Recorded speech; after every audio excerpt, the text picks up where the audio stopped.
Heading यहाँ पे क्या डलवाए थे कि अवयवी कणों की स्थिति के आधार पर यौगिक का अणुसूत्र ज्ञात करना।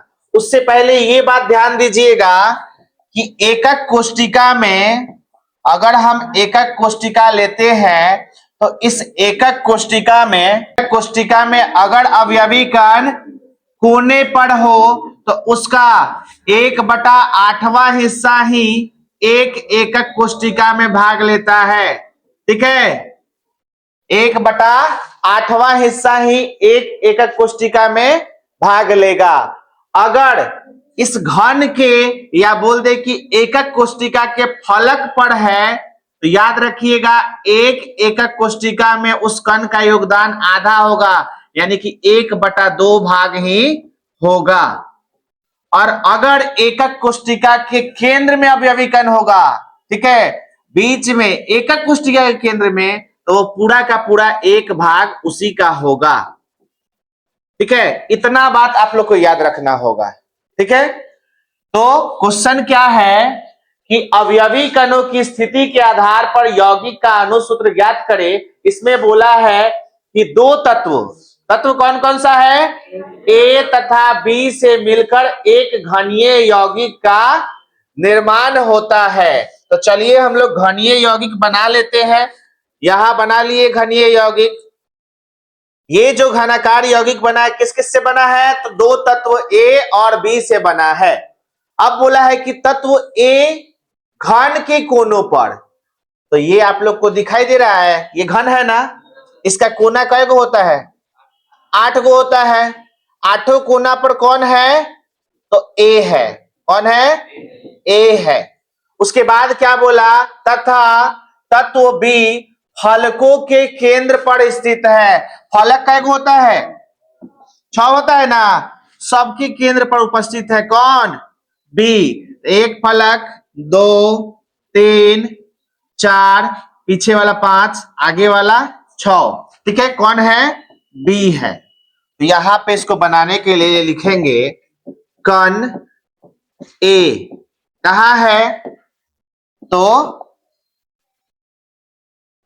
घन के कोनों पर, घन के, चाहे कोनों पर लिख सकते हैं, घन के कोनों पर। तो कितने जगह होगा, 8 जगह होगा, 8 गो कण होगा। लेकिन क्या बताएं कि एक कण का योगदान 1/8 होता है, तो 8 गो का कितना होगा, तो गुना करा दिए, कितना आएगा। अब जो कण बी है, कण बी वो कहा है, तो घन के फलक के केंद्र पर, फलक के केंद्र पर। फलक कितना, 6 गो होगा। लेकिन क्या पूरा 6 शामिल हो जाएगा, नहीं, सबका 1/2, 1/2 से गुना करा देंगे, काटेंगे तो कितना आएगा, 3 आएगा। यानी कि ए की संख्या 1, बी की संख्या, अगर हम अनुपात निकाले तो ए अनुपात बी करेंगे ना, तो ए अनुपात बी बराबर क्या होगा, तो 1/3। और भी छोटा हो सकता है ये, नहीं। ठीक है, तो अब अणुसूत्र क्या हो जाएगा, बोला है ना यौगिक का अणुसूत्र, तो यहां पे लिखेंगे यौगिक का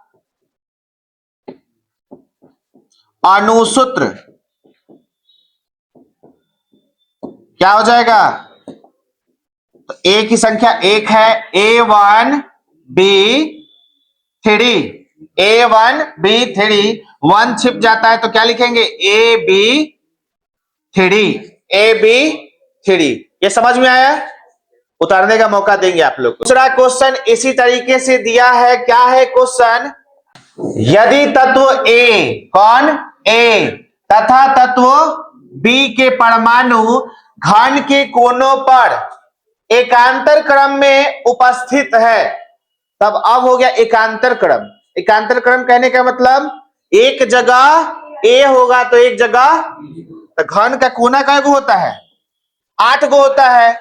अब एक जगह ए होगा तो एक जगह, तो कण ए कण ए कहाँ है?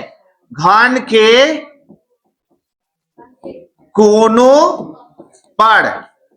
कितने जगह? 4 जगह। एगो कण का योगदान 1/8, तो 4 गो का तो याद कट जाएगा 2, तो कितना आएगा? 1/2।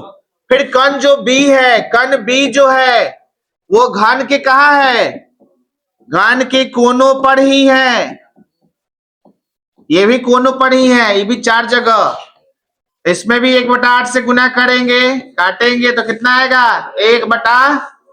अब अनुपात निकाल लेंगे, किसका किसका? ए अनुपात बी बराबर क्या हो जाएगा? 1/2 अनुपात 1/। अनुपात का मतलब बटा, तो 1/2 बटा 1/। अब इसको पलटेंगे ना, 1/2 और ये ऊपर चला जाएगा 2/। काट देंगे, कट गया, तो कितना आएगा? 1:1। यानी कि ए की संख्या भी 1 और बी की संख्या भी 1। तो क्या बोला है? यौगिक का अणुसूत्र लिखेंगे यहां पे। यौगिक का अणुसूत्र बराबर कितना हो जाएगा? A1B1। ठीक है, आप इसको लिख देंगे, ए बी भी लिख सकते हैं आप लोग, ए बी।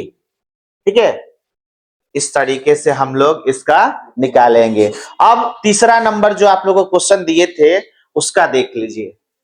यही क्वेश्चन ना दिए थे आप लोग को? इस तीसरे नंबर क्वेश्चन में क्या बोला है कि यदि 3 गो तत्व है, ठीक है, ए बी व सी, कण ए भी है, कण बी भी है और कण सी भी है। ठीक है, एक घनीय ठोस जालक में क्रिस्टलीकृत होते हैं। घनीय में यानी कि एकक कोष्टिका बना लिए। अब कहाँ है? तो बोला है जिसमें ए परमाणु कोने पर। ए परमाणु कहाँ है? कोने पर। लीजिए, कोने पर कितने जगह होगा? 8 जगह। आगे पढ़ते हैं, बी परमाणु घन के केंद्र में। घन यही ना है जी, इसका केंद्र बीच वाला भाग होगा। अब आगे देखिए, केंद्र पर तथा सी परमाणु फलक के केंद्रों पर।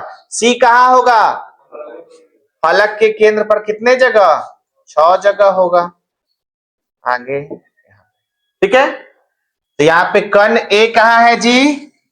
तो घन के कोनों पर। तो कोना 8 गो होता है, कण 8 गो होगा, लेकिन रियल में भाग कितना लेता है? 1/8। 1/8 से 8 में गुना करा देंगे, कितना आएगा? 1 आएगा। कण बी जो है वो कहाँ है? घन के केंद्र में, घन के केंद्र पर। ठीक है, केंद्र पर। तो कितना हो जाएगा? पूरा का पूरा भाग उसके अंदर ही है, 1 भाग। कण सी कहाँ है?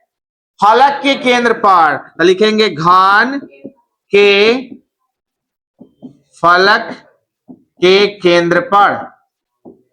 6 जगह होगा। 1/2 से इसमें गुना करा देंगे, 3 आ जाएगा।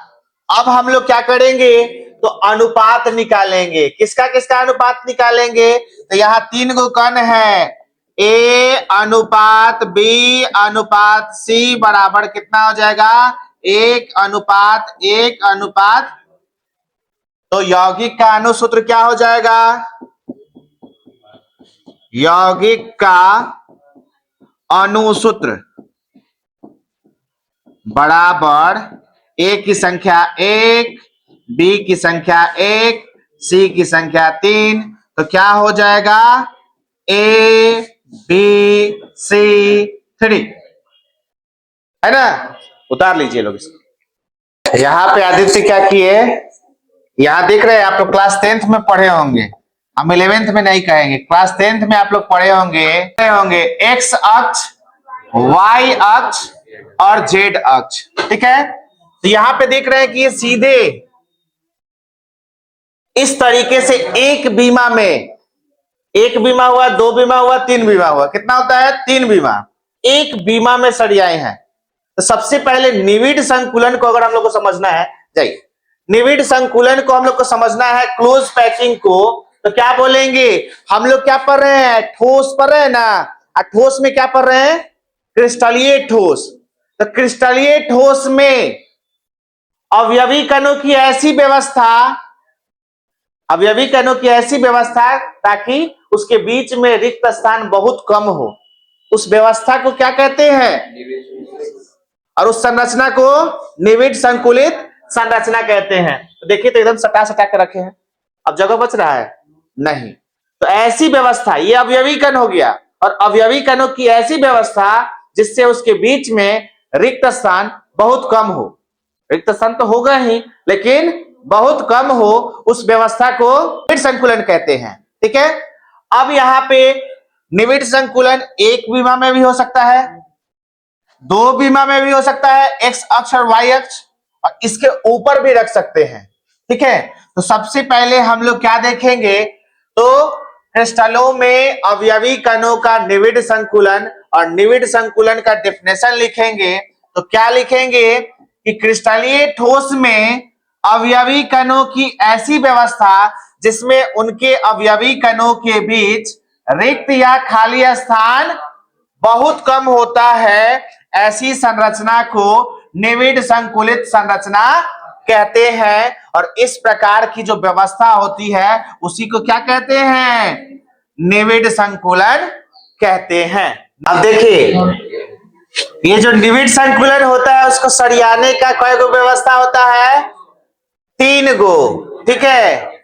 तो निविड संकुलन के प्रकार में लिखेंगे 3 गो प्रकार का, ये ऐसे व्यवस्था है, 3 तरीके से सरिया सकते हैं। कौन कौन सा? एक बीमीय निविड संकुलन, दूसरा द्विबीमीय निविड संकुलन, और तीसरा त्रिबीमीय निविड संकुलन। ठीक है। तो ये प्रकार हम लोग कल के क्लास में पढ़ेंगे, लोग कल की क्लास में पूरा रिवीजन। ठीक है।